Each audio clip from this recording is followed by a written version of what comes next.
తెలంగాణ రాష్ట్ర సమితి భారత రాష్ట్ర సమితిగా మారితే భారత రాష్ట్ర సమితి భారతీయ జనతా పార్టీలో విలీనం అవ్వాలని ప్రయత్నించిందా?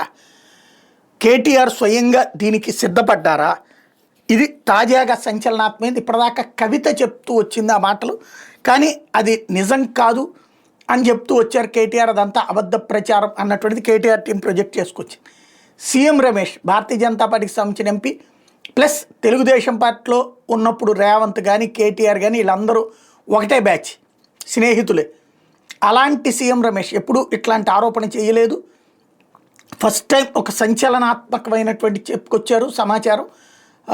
ఆయన చెప్పే దాంట్లో కాస్త అంటే కేటీఆర్ మీద కోపంతో చెప్పారనుకోవడానికి ఏదో ఒకటి రెండు స్టేట్మెంట్లు ఉంటుంది, కానీ నేరుగా కీలకమైన పాయింట్ చెప్పుకొచ్చారు.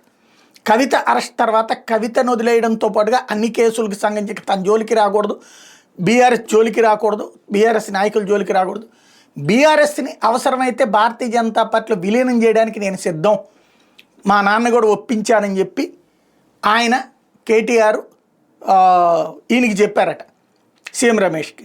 సీఎం రమేష్ ఇట్లాంటి యాక్టివిటీస్లో కీలక పాత్ర పోషిస్తుంటా. ఈయనకి అక్కడ అమిత్ షాతో వీళ్ళతో యాక్సెస్ ఎక్కువ ఉంది, నడ్డాతో, వాళ్ళతో వెళ్ళి చెప్పారట.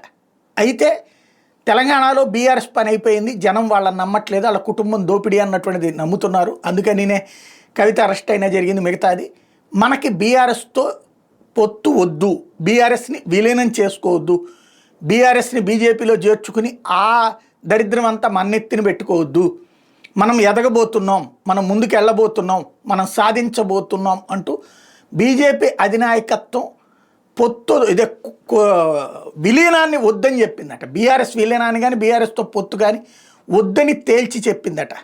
అంటే బీజేపీ అధిష్టానానికే కాస్త బుర్ర ఎక్కువ ఉంది. గ్రౌండ్ లెవెల్లో 8 పార్లమెంట్ స్థానాలు వస్తాయని ఆ రోజున ఎవరు భావించలేదు, నాలాంటి వాళ్ళం భావించాం, కానీ పబ్లిక్లో ఆ టాక్ రాలేదు. ఈవెన్ వాళ్ళకి భజన చేసేటటువంటి మీడియా అయితే ఏదో బీజేపీకి 1, 2 వస్తే గ్రేట్ అన్నటువంటి కోణంలో project చేసుకొచ్చారు.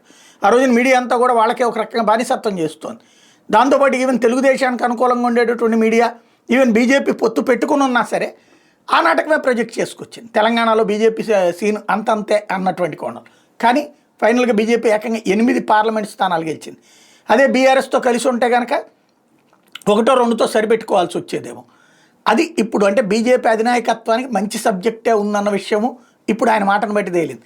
At the same time అవసరమైతే నీ ఇష్టదైవం మీద ప్రమాణం చేయి, నేను ఇట్లా అనలేదని అని చెప్పి, కావాలంటే నువ్వు మా ఇంటికి వచ్చింది ఈ లెక్కలన్నీ కూడా నేను సీసీ ఫుటేజీతో సహా ఇస్తాను అని చెప్పడం అన్నది అది కూడా సీఎం రమేష్ సంచలనాత్మకమైన విషయాలే.